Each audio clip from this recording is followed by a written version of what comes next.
What's up, y'all, and thanks for stopping by the Surge T channel. I am Surge T, and in tonight's video, I'll be doing my rundown and thoughts on AEW Rampage on the heels of Full Gear this Saturday.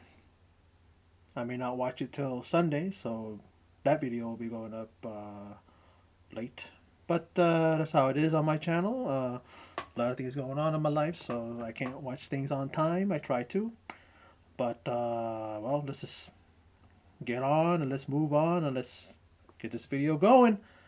This is the November 12th, 2021 edition of Rampage, and it starts off with Jungle Boy versus Bobby Fish, who in the end taps out to the snare trap. And I gotta say, I love Bobby Fish putting over Jungle Boy. Uh,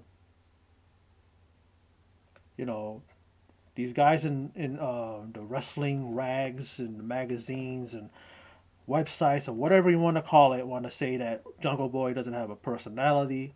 The guy ain't gonna be over because of that. And I'm thinking the guy does a decent promo. He can talk. He can you know present his emotions very well. And the thing about it is that it ain't about that with him. It's about what he does in the ring.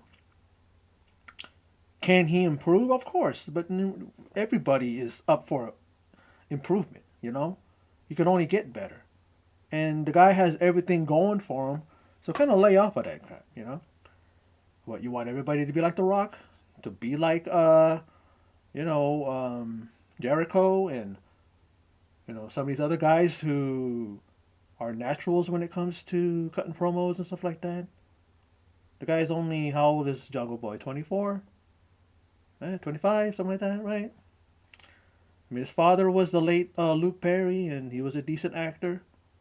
You know, he was ever able to carry his own in his profession. Don't expect Jungle Boy to be like that.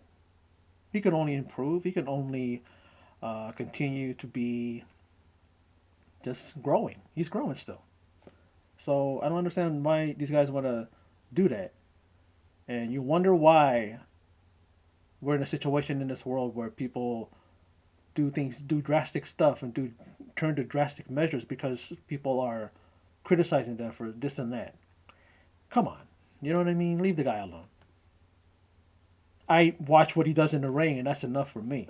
If he never ever talked and had someone, a manager, talk for him, he would, I wouldn't mind that. You know, he's one of my favorite wrestlers in this company, and he's truly amazing. So that's all I care about. You know what I mean? But anyway, Adam Cole in the post match, he comes out, and it's so surreal seeing two fourths of Undisputed Era in AEW. But Cole and Fish are putting a beating on Jungle Boy, and then Luchasaurus and Christian Cage come out, and Christian Cage, well, they both run Cole out of there, and then you see him with the Bucks, and I think Brandon Cutler was there, and then you see Bobby Fish on the receiving end of the kill switch, and I don't know. Adam Cole kind of like left him high and dry. You would think that he would try to keep getting in there, but this is what he used to do back in the in Undisputed Era days. So does does Bobby Fish trust his old buddy? They weren't actually on great terms when they were part of the Undisputed Era. So let's see what happens here in AEW. We then see a preview of Danielson versus Miro to determine the winner of the World Championship Eliminator Tournament. I'm still on the fence about that because it just seems like it just came to a head real quick.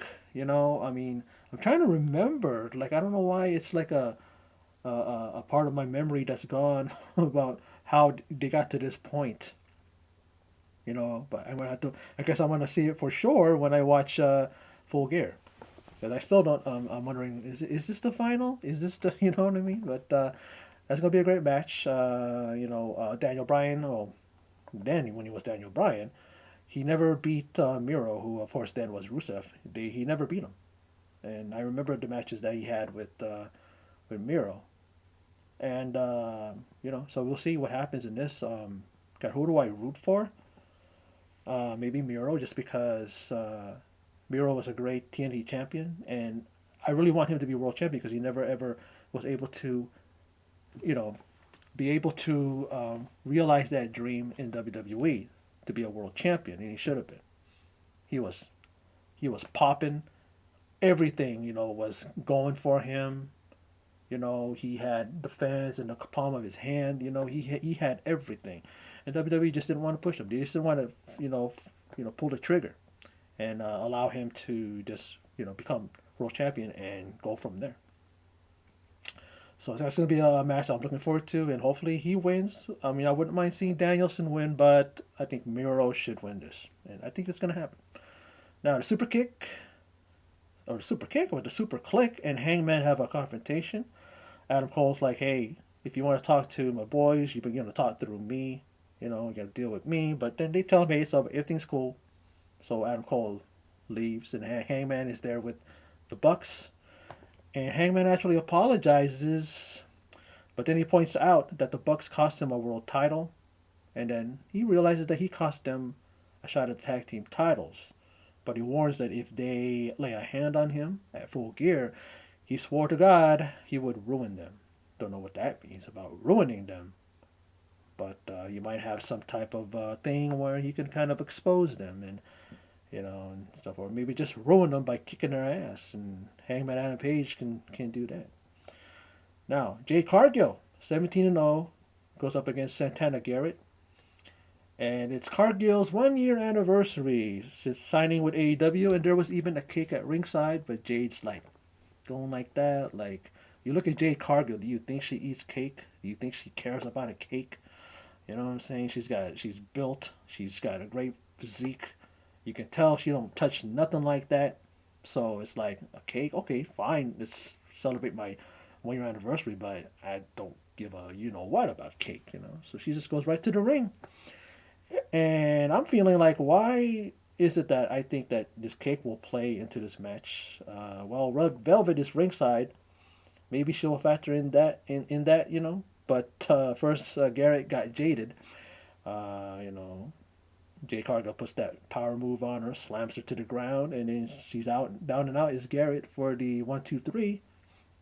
And then, yes, the cake does get introduced by Red Velvet into the face of Smart Mark Sterling. And I'm like, good for him, because, I don't know. I think he deserved it. You know what I mean? Because he has the cake, he turns around, oh, come on, like, I don't know why he said, come on, like, get out of my way, or why are you here? I think you know why he's there, or at least we knew why he was there, or she was there, Red Velvet, to put that cake in your face. Wasn't enough. I mean, the cake was high up, it was weird, and then when he got, when he brought it back down, it fell out of his hands, the cake was only like right here.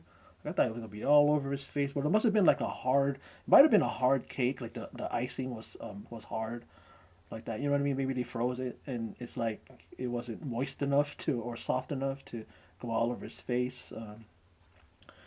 Because I've seen some good cake shots in all over in wrestling when someone has a cake and it seems like it gets all over the guy's face, gal's face. You know what I mean? And it's all messy. That cake looked like it was just maybe a thin coating of icing, and then it just bounced off his face. But it was good nonetheless. You know what I mean? Someone asked, "Is that a red velvet cake?" I think it was Jericho, which I love. I love red velvet cake. Red velvet cake is really good, tasty. But that was good. I like that match. Was good. It was fun, and a good segment with Mark Sterling. Now, Punk and Kingston have words in a pre-recorded segment. No respect, no minced words. They don't like one another, and it's definitely gonna come to a head at Full Gear. I mean, even Eddie Kingston was talking about how back in the day you wouldn't give me no time of day. I was a young guy. You thought of me as a piece of garbage, and then here you are helping out the younger guys because you're the veteran here, and he's all telling these people, don't trust them. Don't trust them. And Punk has proven that he has look at the people that he has aligned himself in the past. In WWE he was with Straight Edge Society. That was with Doc Gallows and with Serena Deeb. And then also what's his name, Joey Mercury, right? And then he took over the Nexus and kicked out like Wade Barrett and all these other guys. So I'm always saying to myself, he's gonna have a faction. You watch, and he's gonna be the heel CM Punk that that we know he has been in the past. So if Bobby Kingston's onto something, he knows. I think we all do. I think we all do. You wouldn't be surprised if he turned heel and tried to destroy AEW. You know what I mean? Like, so we'll see. Now, Dante Martin, Minneapolis, Minnesota's hometown boy. But then his opponent, Arya Davari, is here, and he's from Minneapolis as well. And he's a former WWE superstar, and I hope he finds his place here. He's a great performer in the ring, and a guy who's always been on the receiving end of just being a jobber and being a guy who's an enhancement talent. And here, let's go. Let's talk a little bit about how Leo Rush. He's not here, and he deals with a tragedy. Unfortunately, his grandmother passed, and I remember him talking about her lovingly, and and how beloved she is to him, even in WWE when we were talking about his backstory and all that stuff, and he was talking about his grandmother, and that's unfortunate. That's a real tragic thing, and I'm sorry for his passing, and my condolences to Leo Rush, and hopefully his family will get through this, and God bless him and everything, and his family, that he will help them, kind of to be able to deal with it and be able to mourn and just be able to be blessed in the fact that they have memories of their grandmother, and and I hope that he can come back again. And the thing about it though is that him being gone really didn't damper Dante Martin's his chances of winning, because he hits that double top rope moonsault, beautiful, picture perfect, and he pins Ariel Davari, and Team Taz afterwards offer a contract to Dante, and they're telling him, hey, just kind of think about it. We'll give you time. And before I move on to the next match or segment, Dante Martin really is amazing. He is so damn talented. This guy, I remember, like I said in the past videos, him and his brother, Top Flight, when they were tag teams, I really didn't see anything special about Dante Martin. Like, it's almost like his brother was the one that I was like focused on. Dante Martin, good, yeah. Him and his brother have great tag team cohesion, great chemistry in the ring and all that stuff. But then you're watching this guy, and I'm telling you, he's really young. He's a young kid. This kid, he's going to grow into an amazing performer. It's just like the Street Profits in WWE. Montez Ford is the guy that's going to break out. These two look the same. Their ability to just jump from the ring to the top rope, he did that. Dante Martin did that, and then dove, on of Arya Davari on at the outside. You see, when he does a leap, like he does a what do you call it, a sunset flip to pin the pin attempt on Arya Davari. He kicks his legs out really wide and does it like so athletic, and that's what do you call it does too. That's what Montez Ford does as part of the Street Profits in WWE.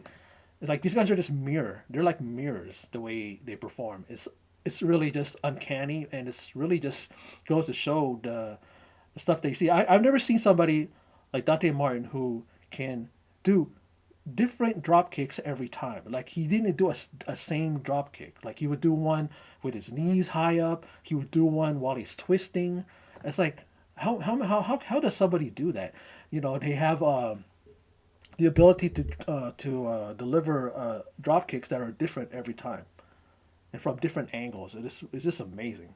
I can't say enough about Dante Martin. He's incredible, and the guy is going to be a main eventer. If AEW plays their cards right, he will be a main eventer. They continue to push him, they continue to really work on his solo stuff. And if when his brother does come back from surgery and he's rehabbed and everything like that, hopefully you don't forget about continuing to push him as a single star. They can make his brother like his the guy that like he'll compete too. But when Dante Martin is competing, make his brother like his manager, or to walk him down the aisle and be in his corner and stuff like that. But don't neglect his solo run when his brother comes back. Because you got to continue doing it. There's money on Dante Martin. And you know how much Leo Rush loves money, right? So now, Tay Conti and Dr. Brick collide this Saturday at Full Gear for the AEW Women's title, and Tay's martial arts background may give her the edge. That's what a lot of them are talking about, especially Taz. Taz is a martial artist. Taz knows a lot about stuff that she's done, she's doing and stuff like that. She's in judo, Brazilian jiu-jitsu, and all that. And but even though that may give her the edge, but according to the good doctor, Dr. Britt Baker, she says that Conti better keep all those belts. Black, green, blue, whatever. She doesn't give a shit. That's what she said, straight up. But because she says the only belt that matters is her championship belt. And of course, in this match, yeah, that is definitely true. That does only thing that matters. But I am pulling for Tay Conti. I loved her in AEW. I mean, not AEW, but in NXT, WWE. I always thought that she had something, and there were like glimpses of greatness there. But then they would pull her back. They would let her do her thing. They would pull her back. They would never ever let her just fly open, and do what she wants to do. And here we are. And look at her. Look at her now. Even when she came here to AEW, she was kind of like finding her way, and there really wasn't anything special about her yet. But I know that once they just let her do her thing, and they did, and look what's happening now. I believe this is her second shot at the championship. I think she went after Karo Shida before. I think, if I'm not mistaken. But that's gonna be a match that I'm gonna look forward to, and I hope that she pulls it out. Take Conti, but we'll see. Now, the main event is Matt Hardy versus Orange Cassidy in a lumberjack match. And at least Hardy and Cassidy's rivalry is revisited, because it seems like Matt Hardy had a number of meaningless feuds in the past few months. He would have a feud, and it would just be dropped. Another one, it would just be dropped. Like they didn't have any kind of direction for him. But this match, I tell you, it's wild. You had Hardy paying off his lumberjacks. Hey, 3,000 for each of you guys who, they said something about, you know, Orange Cassidy. I thought he said Orange Cassidy, but then they started attacking, Orange Cassidy's lumberjacks. But then the lumberjacks from Orange Cassidy's side, they get some payback, and I'm like, well, damn, this thing is crazy, and I love it. I really, really enjoyed this match. And might I add, the commentary was great throughout. It seems that Taz and Jericho remained in character and don't go opposite of who they are in the ring. You saw Jericho taking swipes and jabs at Ricky Starks, Taz getting mad at Jericho because it's just like Taz says that, talks about family, talks about because Hook and Hobbs were behind them at commentary. And then Jericho's like, man, they're not your brothers. I mean, all your brothers. And he goes, yeah, you're not your family. Or something. What did he say? He said something like that where he's like, well, they're not your brothers.